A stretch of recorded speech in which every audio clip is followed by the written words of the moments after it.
Are you looking for more out of your life? Do you need ideas on how to start new businesses and how to move forward in your own personal life? Well, guess what? You have come to the right radio show. At You Can Overcome Anything podcast show, you will learn and hear from many people from all walks of life who are sharing their challenges, their stories, the habits, and the mind shifts they had to overcome to become who they are today. On top, you will get a chance to connect and see how you can overcome anything by networking and learning about your next move through this radio show. I present to you our great speakers at You Can Overcome Anything podcast show with your host, Cesar Espino.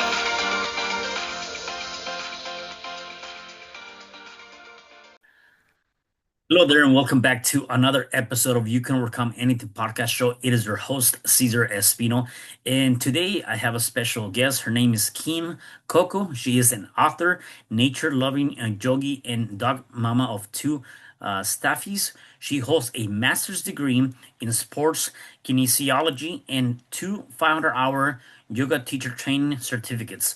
Both topics were woven into the classes she taught in at California State University, Chico, and the workshops she taught around the country with her late husband, Stephen Thompson. Coco now shares powerful tools for well-being through the latest book, Miracle of Mountainside, and her blog, swagtail.com. When she's not at her residence in Sierra Nevada mountains, she's on the hunt for great golf courses and scenic vistas in Sprinter Bend. How are you, Kym? I am great, Cesar. Thank you so much for having me today. Yeah, no, definitely. I'm super excited to have you here. So, why don't we start by telling me a little bit about your upbringing, where are you originally from, and how was that for you? Believe it or not, I am from Southern California originally Okay. and had a pleasure to be around a variety of cultures and sports and ideas.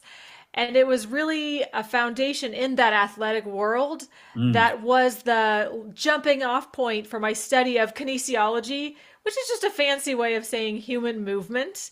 It's gotcha. diving into how the body functions and how we can utilize it for the best well-being and heal after injury. But what was really interesting is that in spite of being fit and healthy and having all of this information, I found myself really anxious and Mm, I was really stressed with a bunch of negative emotions, and I didn't have the tools at the time to deal with that. So that's how I started to find yoga and learn more about channeling the thoughts in the mind into a way that served me instead of hurting me. mm-hmm. And I also learned a bunch of other tools to say, okay, we have this emotional data that is feedback in the moment all the time. How do I understand what that means? How do I use my emotions as a way that supports me instead of hurts me?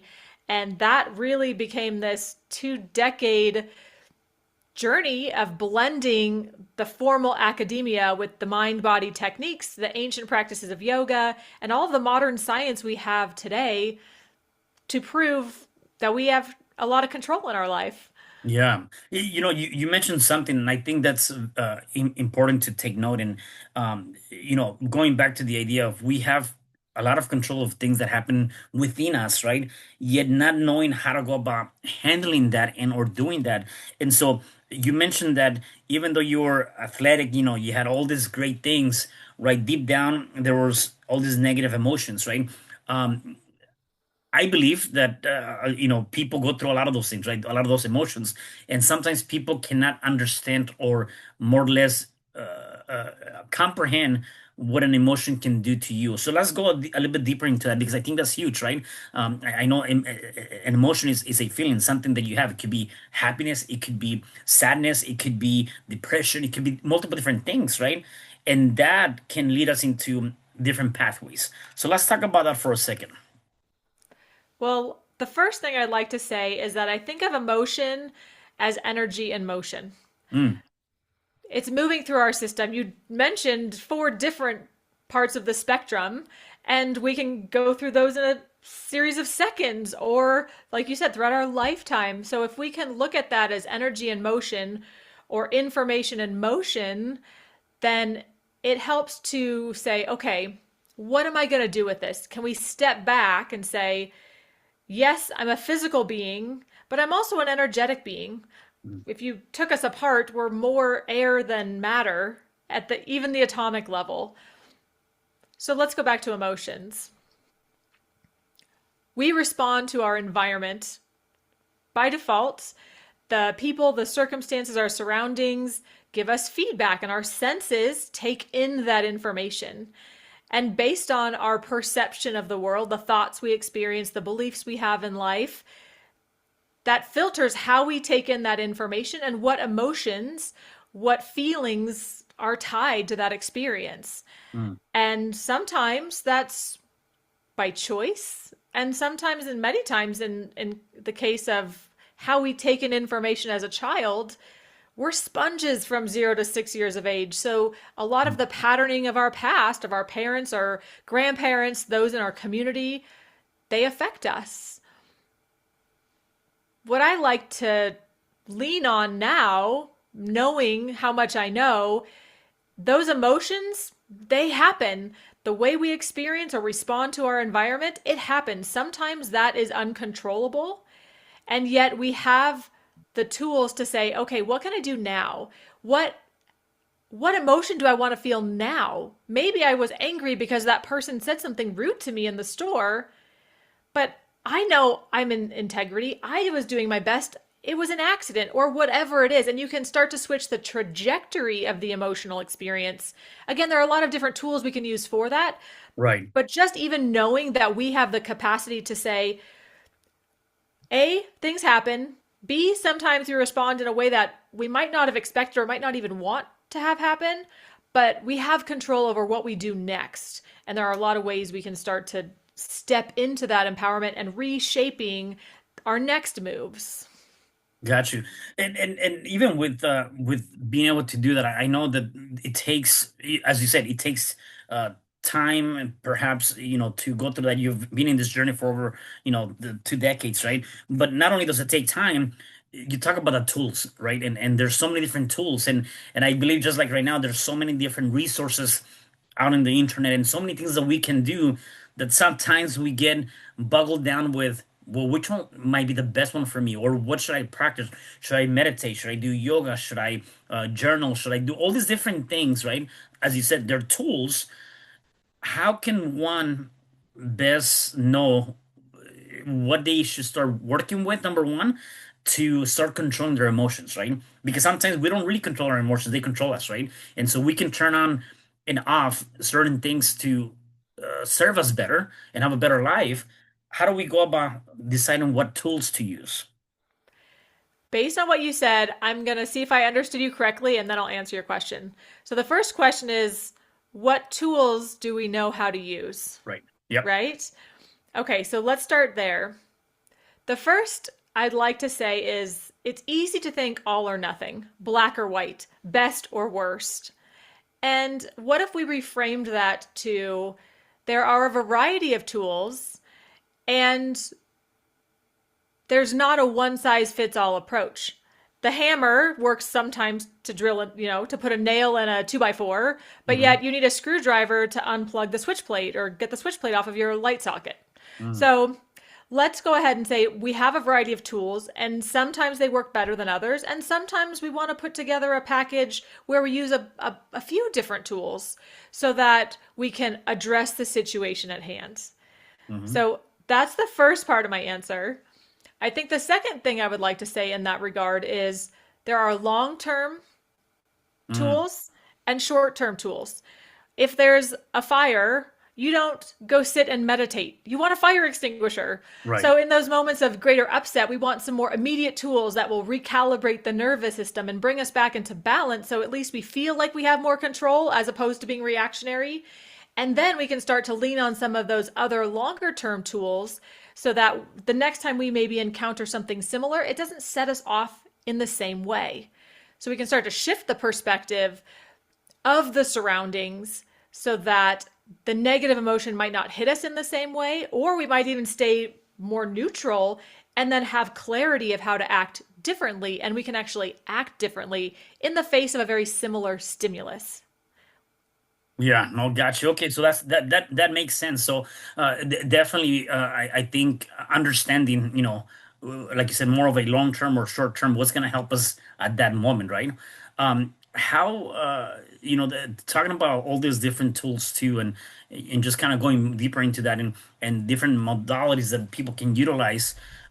You've been practicing yoga and doing that for quite some time, and there's some benefits. Let's talk a little bit about some of those benefits through that practice. Okay, well, let's take yoga for example. If you were to define yoga, Caesar, what are your thoughts about what are Well, your thoughts about it? right. I never done it, but I mean, I think of, just really the way I can probably picture that, right, is, just being in this probably in a quiet place, kind of like meditating, but utilizing your muscles to stretch your body, right, and energetically releasing some stress, more or less. Yeah, and that's a really great starting point.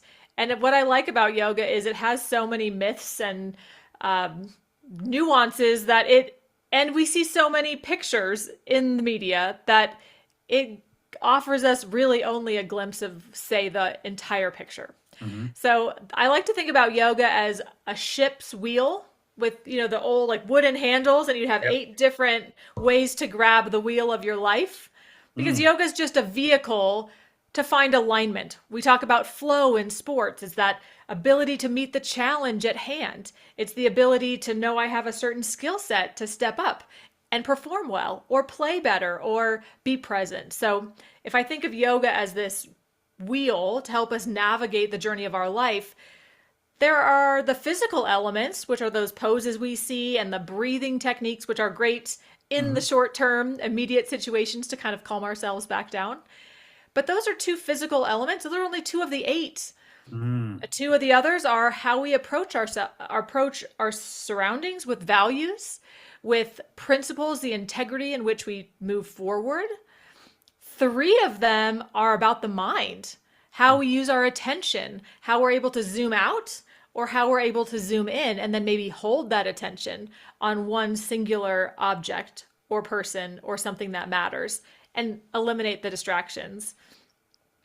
How are we able to pick the things that matter so we focus on those, which also helps us feel more in harmony with the bigger part of ourselves, the things that matter to us, the people that matter to us. And then that final element is really, they call it samadhi or enlightenment. Mm. I like to think of that as those moments of flow, those moments where you've experienced it likely at some point in your life where it's timeless. There's a sense of pleasure being in the moment. There's no sense of needing to change anything. You're just showing up for what's in front of you and you're able to do that. And so, what I like about the yoga perspective is that samadhi or enlightenment or flow is not like a college degree where once you have it, it's yours. It's a practice. So, the idea of unrolling your yoga mat to go through those physical postures, to breathe, to have better flexibility, have more control in the body, have greater stamina, have greater strength. Those physical benefits are part of the practice. And yet it's also saying, okay, I'm in a challenging position. It's only here on this piece of plastic or of this tiny square footage on my mat. But that mirrors those times in life where we can't change our surroundings. And how am I able to stay a little bit more present with what's coming up inside of me? How might I shift my thoughts about this situation? How might I approach it differently so that I can stay here and still have that sense of control, that sense of, I know how to make this the best for me, and this is going to pass. This is just a moment in time. The challenge will shift. I'll change, and then I can have a new plan in the next moment. It might be just to breathe again, but it's the invitation to step back over and over again into this moment. How might I do something different? In this moment, how might I have more power? In this moment, how might I find myself capable to meet the challenge at hand? Yeah. One thing that comes to mind as you're going through that and you're exercising or you're uh, utilizing the different tools, right? Even in this case, thinking about yoga, there's so many different things that you can utilize, right? Um, y- One would say that as you're doing more of that, you're practicing more of that, you're stepping into this place where you might see like more things happening for you, not to you, but for you. Like people might say miracles or hey, you're lucky, right? The luck is coming to you. And I want to take your perspective on that, right? Because I do believe that while somebody might say, hey, he's lucky or he always has these miracles, I do believe that we essentially attract and or create through our personal alignment the luck and or the miracles that are happening to us, right? Or for us. um, Nevertheless, give me a little bit about your perspective on that. Is it really a true alignment, or people are just lucky that they tend to have all these things, right? I think that's a fantastic question, and that really is a perspective shift. Hmm. Can I tell you a story about that, which actually Yes. refers back to my late husband, Steve? Hmm. The Miracle on the Mountainside book really addresses this question because the book starts out, and this happened before I met him. Mm. He was driving up a mountain highway a beautiful summer afternoon on a motorcycle. He hits shale. The bike slides 40 feet, and he thinks, okay, I'm going to hit the guardrail, but I don't want to. I'm going to jump over it, and I'll just land on the dirt on the other side. Well, that dirt turned out to be a huge cliff. And he ended up tumbling down the cliff, laying on the side of the mountain, realizing he was going to die, and somehow trying to make peace with that in the moment.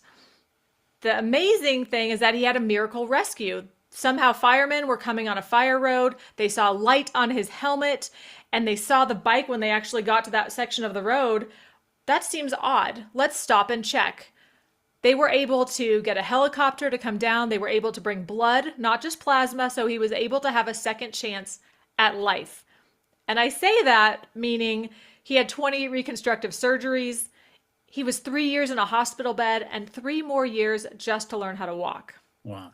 So a huge life shift. I don't think we all have to go through that kind of trauma to Right. shift our perspective, but he had an interesting path. Yeah. So in that healing journey for him, he realized I'm not getting better. I'm relying on other people to help me. I need other people to give me the answers.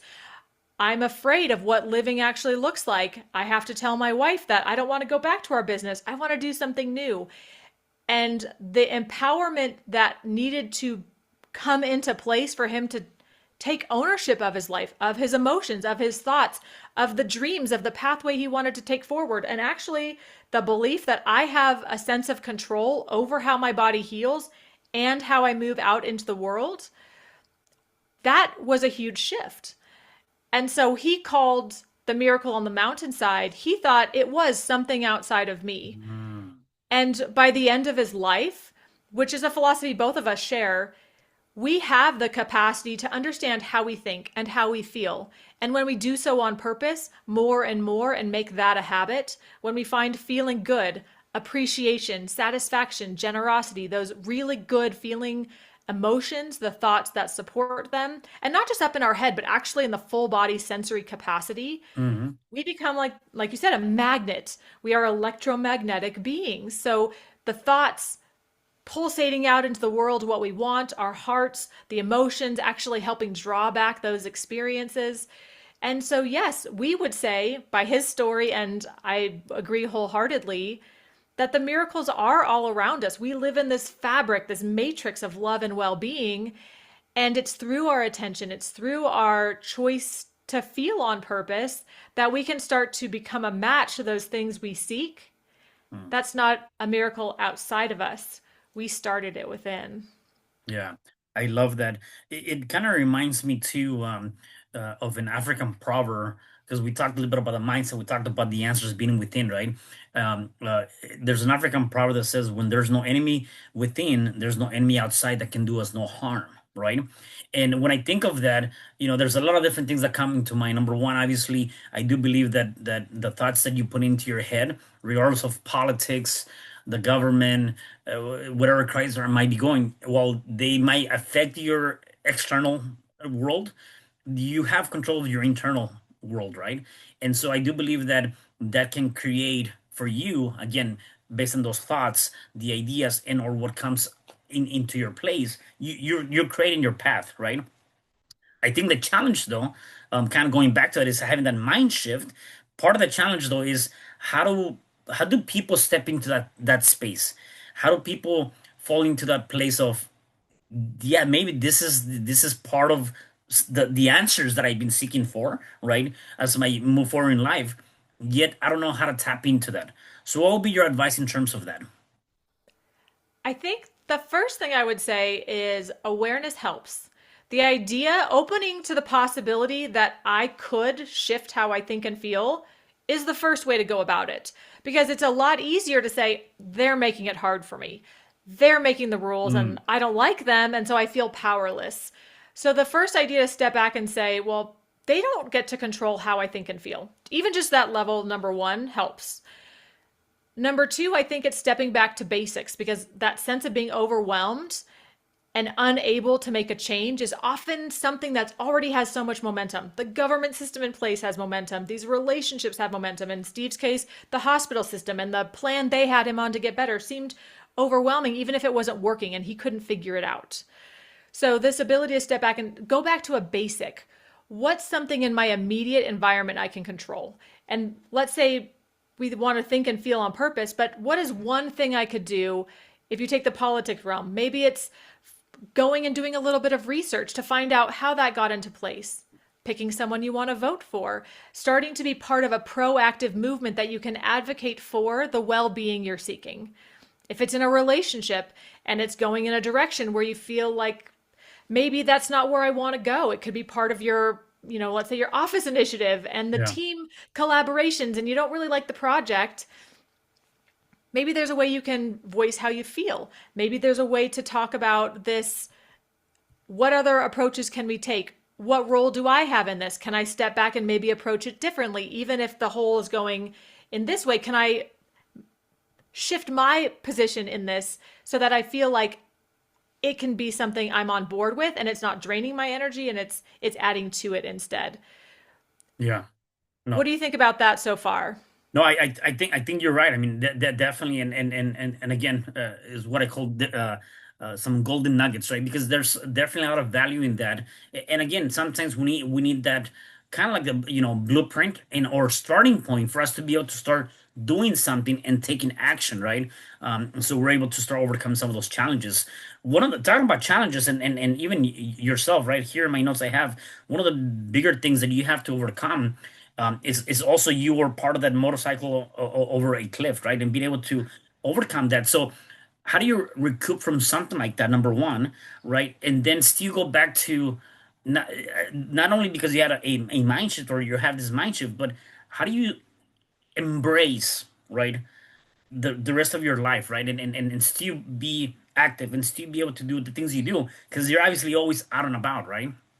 Yes, I really like in your podcast you talk about becoming more, and we're always evolving and we're always expanding. So I think if there's I use the hand model of wellness. That's just a simple approach when you think, okay, what do I have control over?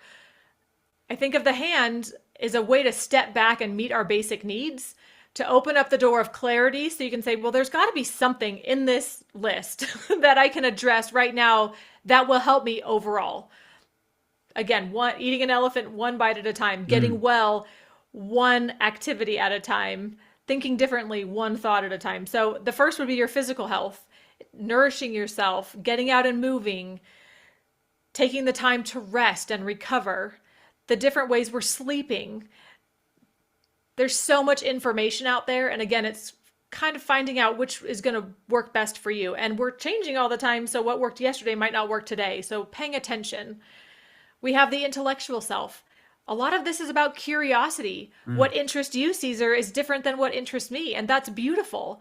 So, what is piquing my interest? What do I want to learn more about? What in my environment can I possibly make better? So, already shifting the way we're approaching the topics and the subjects that are in our environments. We have the social element, how we interact with those people around us. Who are we surrounding ourselves with? If you're having a bad moment, there's got to be someone you might be able to call and say, hey, do you mind letting me chat this out? And then maybe we can find a solution. Maybe it's getting in proximity with somebody that's more supportive. Maybe it's getting out and playing and doing something completely different. Hmm. The social element is really important to help boost that well being. We have the emotional element. We've talked about that a little bit Yep. today. This idea that the emotional spectrum is in flux, and we can start to make choices of how might I feel a little better. Maybe if I have a sip of water, I have more energy. That made me feel better. That wasn't that big of a deal, but that shifted me a little bit. And so Mm. paying attention to what might be a little bit better, how might I feel a little bit better, warmer, warmer, warmer, little bit by little bit, not necessarily over the moon, but how am I satisfied? What am I appreciating? If we can move more in that direction, that helps our overall well being. And then what I like about the hand model of wellness is that the spiritual elements, regardless of what your beliefs are about spirituality, I think of us as the values that we hold, this innate ability to love and connect. That's going to reach out. The values, the priorities we have, those are going to reach out and influence the Mm. other areas of our life. So even if you can step back and find one, two, or three values that mean the most to you, that's going to help you start to clarify the decisions you make moment by moment. And when you have that clarity, that also fuels your confidence and your ability to step forward and make better decisions. So that's also going to impact your overall well-being, I think, in the best way. Yeah. No, I love that. I love that. Definitely the hand model. That's amazing. What kind of factor does your surroundings in terms of people, right? Having to all these different models, right? And really your well-being of becoming what I normally call a 1% better every day. Okay, so I have a saying that I really like to use. You're a positive person. I'm a positive person. When we get together, that positive energy grows, it swells, it gets bigger.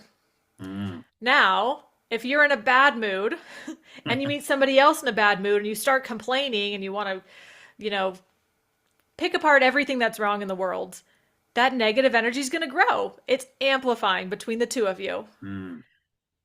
But what's your guess about this? If positive energy meets negative energy, which one wins? I wouldn't say positive. I would like to say that every time. I also would like to have this caveat to say whichever one is stronger is going Mm. to win. True. Yeah. So, this idea of creating momentum in ourselves, one decision at a time, 1% at a time, to create the energetic frequency, that sense of positivity, but not just from a superficial Right. sense of positivity, but just a knowing that that's part of you. Things are working out for me. I've had things working out for me. This might be a bad day, but it's a hiccup. Plot twist. This happens. We're going to get through it. We can overcome anything, right? That's Yeah. Right. Yeah, for the whole sure. message. So if there's that deep positivity, even those challenges don't knock us back into the negativity that could be there had we not started to build the foundation. And then again, when the negative situation comes, our innate positivity or that we've cultivated can help us overcome. I love that. I love that. Talk about definitely you're active and you have a lot of things going on for yourself. What are your non-confronts or your non-negotiables, actually? I would say your non-negotiables. What are the things that you do on a day-to-day basis to kind of keep you up and going and with this positive spirit? The first is meditation. That is one of those long term tools. Yep. And it's something that, like yoga, can be very misunderstood. I like to think of it as just a way to become familiar with ourselves, familiar with what's going on right now in the moment. You see the thoughts, you get the feelings, you're aware. Before you go to the second one, I want to just kind of ask you on this because I think I've gotten this many times and it's one of those things where like people ask, well, I don't know if I'm meditating correctly. Like, I'm trying to quiet my mind, and so there's a lot of different things, right? There's probably not really a good or bad answer in terms of how to meditate, or maybe there is, but for those people that say, hey, I cannot meditate, I'm trying to quiet my mind, there's so much distractions, I don't know if this is working. Um, any ideas to maybe what is the best practice on getting involved, just even a little bit to get Yes, started? that's a great question. There are two things that come to mind based on how you phrase that. The first is quieting the mind It's likely not going to happen. You might get glimpses of it, kind of like the flow state, but the mind's a thought generating organism. So when I say meditation is becoming familiar with, we often become familiar with the dialogue in the head Mm, without becoming reactive. I can notice I'm worried about my dog's injury. Okay, come back. There's nothing I can do right now. Notice the pause. Okay, my mind went this way. It went to the past, it went to the future. So being okay with that dialogue without becoming responsive in a way where we feel like we're a victim to it or we're out of control with it. So that's the first thing I would say. It's understanding that I've been meditating for 20 years, 20 plus years now, and I still have those thoughts in my head. We have, through practice, the ability to maybe stretch out those moments where you can feel a sense of oneness with the things that are bigger, with a sense of inner peace. And then we're human and the thoughts come back in. So I would just like to reassure you that that's normal. okay. Yeah. Two, like finding something that interests you. There are a lot of different styles. You can start with something as simple as setting a 5-minute timer and just sitting and closing your eyes and watching your breath. There are 15-minute guided meditations that help do body scans to connect you with what's going on in the physical body or focus on an idea. There are practices out there that are hours in length. I did a 10-day silent retreat. That's a Mm, little over the top. right. So, this idea of kind of going to a buffet, start small, sample something, try it out, see how it works. Just start to become familiar with this idea of putting things in your immediate environment on pause so you can turn inward. And then as that gets a little more comfortable, then you'll start to see, again, thought patterns that pop up, ideas, creativity, a sense of openness, a sense of peacefulness. But start small, test it out, and find something that works. But I think part of it is just pausing. That's the biggest element. And consistency, right? Doing it. Make sure that you do it every day. So okay, so that was one of the first things you do. So what else do you do on a daily basis to get you up and going? Yes. A second practice I do is actually a deliberate practice to start paying attention to the beliefs. When you sit Mm, quiet, you notice thoughts that come up, and sometimes the thoughts on repeat are something you need to pay attention to. And sometimes you notice, hey, that's not a thought or idea that's supporting me. So I actually use, let's say, an idea of a 21-day plan. We'll take ideas. I'm frustrated about the landscaper not showing up or the landscaper not cutting down the tree last time. I'm frustrated about something. So I'm aware of those negative emotions.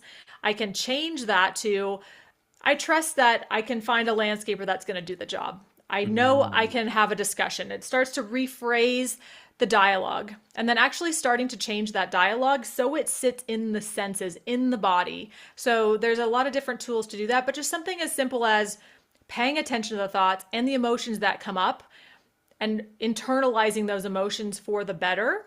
That's the biggest key, I think, because it's not in the head, it's in every cell of the body. So starting to shift that is a second practice I do.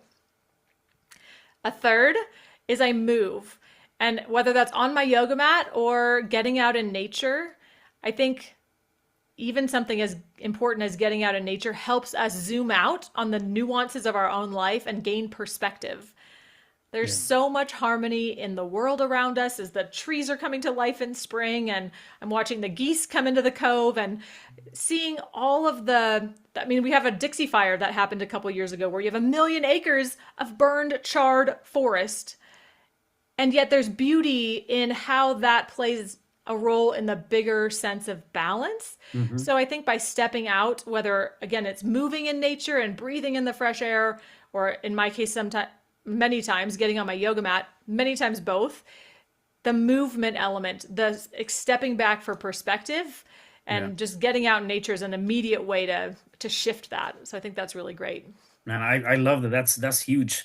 That's pretty awesome. So, Kim, if people wanted to connect with you, find out more about the things you have going on, get your book, where can they find you? How can they connect with you? The best place is swagtail.com. That's the home base. And we have monthly workshops on how to do the tools that I'm talking Mm, about yeah, because we live in the information age. You want to know exactly how. Am I doing it right? Get immediate feedback, go through it, and then write the books there, different resources, articles, videos. That's the best place to get started. And then as a listener, I'm so glad that you joined us today. So I want to share a podcast bonus. If you actually go to swagtail.com/podcast bonus, there's a 20-minute attention training video. So we can start to fine tune the Oh, mind. yeah. And then as a pairing with that, I share 3 tips on how to overcome the fear of transformation, because I think that mental and emotional package, we can start to think with more clarity and then focus on what matters on purpose. Then we can move forward, build the momentum we're looking for to reach our goals. Wow, thank you. I appreciate it. That's awesome. So definitely the listeners have to go out and check you out. That's huge. Thank you for that gift. Let me ask you this, talking about the listeners, for the people that are listening and watching us, you've already given us a lot of great tools and a lot of great ideas. So see if I can get one more out of you. If they're going through any challenge, whatever challenge that might be, what is one thing or a few things they can start doing to start overcoming that challenge?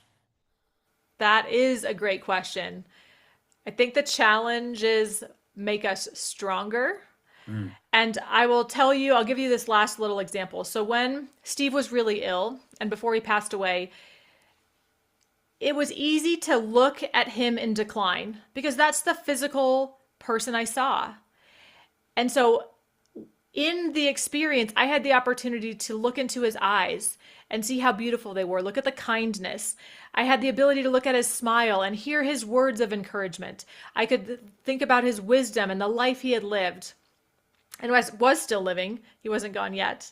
hmm I could take the moment that was challenging, and if I could take a moment to step back and see the beauty in it, even if it was small, even if that was a moment of connection, even if it was, I'm so thankful that I have this life with this person that I learned so much from. I mean, that makes me tear up because challenges happen and it can seem like you really don't have control, but this ability to see the beauty, to appreciate the moment, to appreciate ourselves for showing up in mm, the moment, even when it's hard, that might be your only sense of acknowledgement.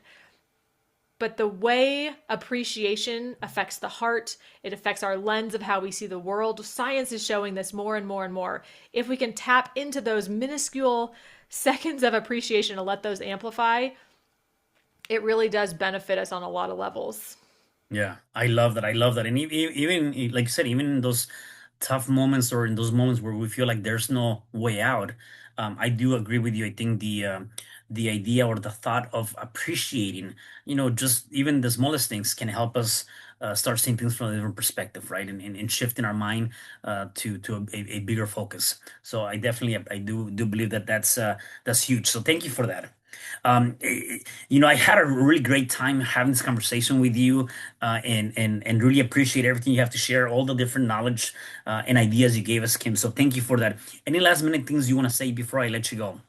I would just like to say that each of us is so much more powerful than I think we give ourselves credit for. So, showing up as a listener and being here and learning these tools, you're supporting yourself in so many great ways. And to give ourselves the grace to say, I'm learning and let myself practice, let myself have the ability to learn these skills, give myself the chance to not do it perfectly and maybe have a little more fun in the process. Take it a little more lightheartedly. And I think that goes a long way to reinforce that we're in this for the long haul and we are more powerful than we imagine. So I thank you love for that. staying and thanks for listening and thank you for having me. Yeah, I love that. Thank you again, Kim, for everything you have to share today. Really appreciate it. And for the rest of you guys, thank you for being here. Do me a huge favor. Please make sure you go ahead and check out Kim. Go and get that bonus. And also do me a favor, share with this message with somebody else because somebody definitely needs to hear it. And I'll see you guys in the next episode of You Can Work on Anything podcast show. Thank you. Hi, I'm Cesar Espino, real estate investor, business coach, and consultant, and author of the book, You Can Overcome Anything, Even When the World Says No. My number is 424-501-6046. In my book, I talk about making the necessary changes to shift your mind for prosperity and certainty. Pick up your copy at Amazon. I also love helping families with their real estate and can purchase your house fast and all cash. Follow me on Instagram, Facebook, and LinkedIn. My number is 424-501-6046. Thank you for having me today. I am so glad you've tuned into this podcast. You can find me at your favorite podcast platform where you can like, subscribe, comment, and share. And to learn more about myself, my services, you can find me at www.cesarrespino.com, or you can also find me at your social media. Thanks for joining me, and I am looking forward to having you at the next episode. And know you truly can overcome anything.